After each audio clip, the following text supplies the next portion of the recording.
Hey guys, just finished doing a delivery here in downtown. I thought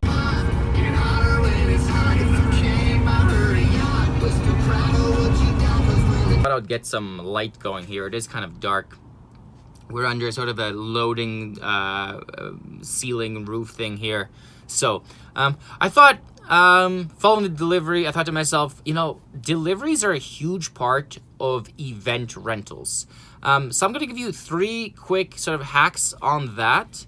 Number 1, and they're really simple, but people, take them for granted. And even I sometimes, I mess up with this. People don't take their own advice sometimes like that. And I mess up with number 1, which is essentially, look into the job before you do it. So if you're doing a delivery to downtown, especially to a non-residential place, you want to see where the loading dock is, what's the best way to enter that. The client sometimes is very informative and they'll tell you lots of this information, but a lot of times they're not. They don't care. They're like, yeah, deliver it here, and all of a sudden, you're in a spot that's a little bit confusing, a little bit difficult. Your vehicle might be too big for the bay doors, and you need to get into there to do the delivery, and all of a sudden, things are not going to plan.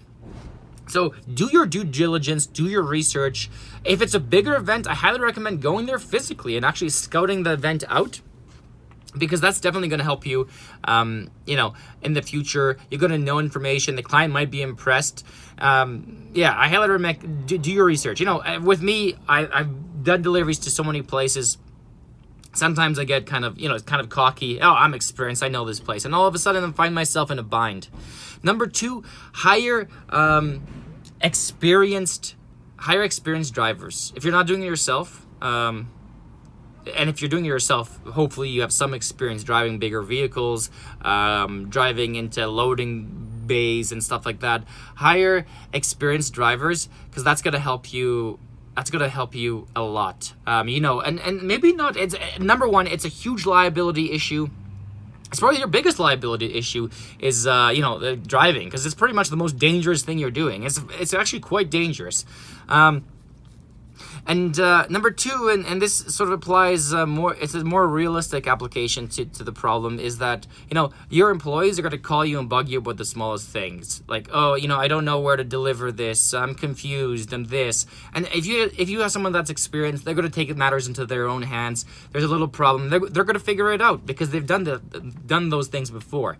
So experienced drivers is a must. Some people have a knack for that, Number 3, have the proper moving equipment, the proper dollies, the proper carts, and maintain those dollies, and also have a backup.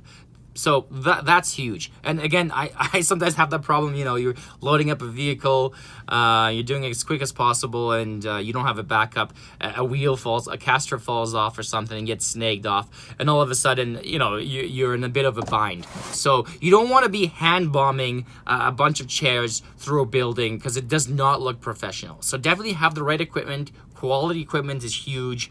You're going to be going over lips and curbs and edges, and you have bigger wheels, more quality casters wheels, then it certainly helps. So those are sort of my 3 tips for doing deliveries. It is a huge part of the event rental business, so I highly recommend having that really organized. And by the way, and sort of a quick throw tip too is, if you're doing deliveries to, like, say, downtown, charge a bit more. I always have, like, a surcharge for downtown, because it's going to take longer. And the customer sort of understands that typically. Oh, it's a bit more to downtown. It's like, yeah, well, we're taking the elevators. There's sometimes stairs. It's confusing. There's loading docks. There's traffic. And the customer sort of sees that and goes, yeah, okay, that makes sense. And it doesn't have to be a lot, but that extra amount will sort of cover that, say, 15 minutes extra time that it takes. So certainly charge a little surcharge. Anyways, that's some advice. I got to get going, guys. Thanks so much for the new subscribers. I really appreciate that. And follow me on this journey. Hopefully we get somewhere. Take care. Have a good one. See you later.